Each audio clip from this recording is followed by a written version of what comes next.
Bit of excitement there, and I gather I missed all the excitement in here today, so... You did. You were away at the wrong time, because here at BBC Scotland we've enjoyed the company of two royal guests today who were here to mark 60 years of Scottish broadcasting. And there's no doubt they made a bit of Scottish broadcasting history themselves. We'll come to that in a moment, but first let's find out what the weather's up to over the next few days. Well, it's an unsettled picture as we head towards the end of the week. This afternoon it'll be cold, wet and windy across most of Scotland. We're under the influence of low pressure, and this weather front pushing northwards is bringing cloud and outbreaks of rain. We're used to the odd guest presenter at BBC Scotland. There'll be snow. In 6 decades of broadcasting, we've never had a right royal forecast. Potential for a few flurries over Balmoral. Who the hell wrote this script? As the afternoon goes on. The couple were keen to meet staff who work behind the scenes. Reporters, producers, directors. They also met the contestants of Eggheads during the final. It's 60 years since the first television was broadcast in Scotland, when the Prince was just 4 years old. And now here in Pacific Quay, we have the largest broadcast facilities outside London. Can I introduce you to our winner, crew? But it was here, in the studio, where the pair made their debut, under the watchful eye of our very own Christopher Blanchett. So you just press it the once. There'll be snow for the higher ground of the Highlands and Aberdeenshire.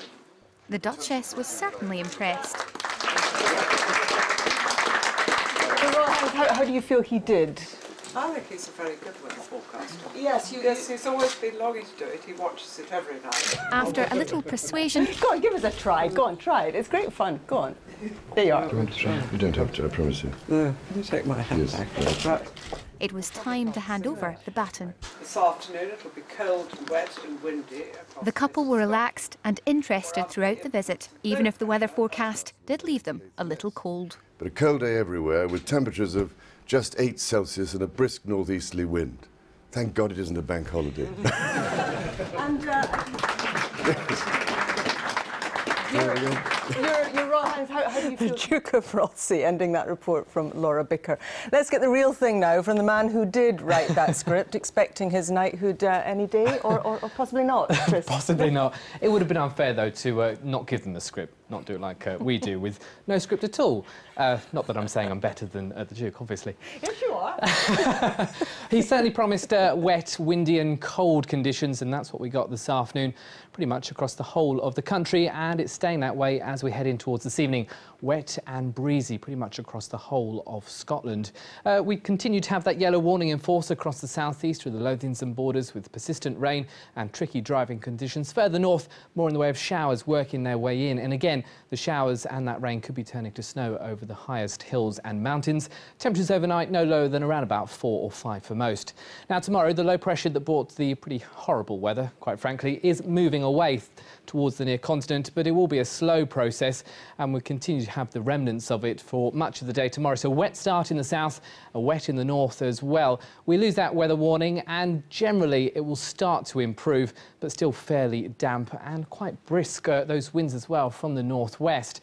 Temperature-wise, though, it will be on the up, but certainly nothing like it should be for this time of year. Come mid-afternoon, temperatures perhaps 10 or 11 Celsius. Still seeing that rain across parts of Lanarkshire, the central belt, into Fife, Stirling and Perthshire. Further north and west, it should be drying out with some brightness and some sunshine here and there, highs of 9 degrees. For Orkney and Shetland, probably a cooler day for you tomorrow, certainly compared with today, but at least it should be dry and bright.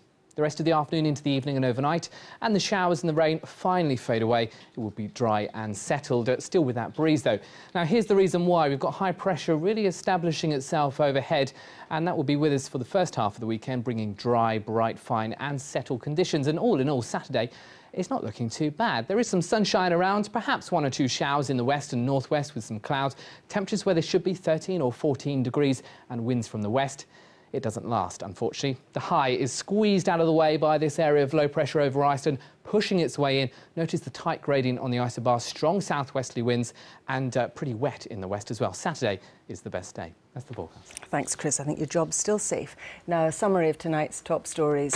14 people have been safely rescued after a helicopter ditched into the North Sea around 30 miles off the coast of Aberdeen. It's been a day of demonstrations across the UK. At least 150,000 public sector workers walked out on strike or marched in protest over cuts, pay and changes to pensions. And as we've seen, a warm front came over the House of Windsor as the Duke and Duchess of Rothesay tried their hand at a new skill, having a go at presenting the weather here at BBC Scotland. And by royal appointment, that's Reporting Scotland. I'll be back with an update at 8 and a bulletin at 10:25. See you then. Bye-bye.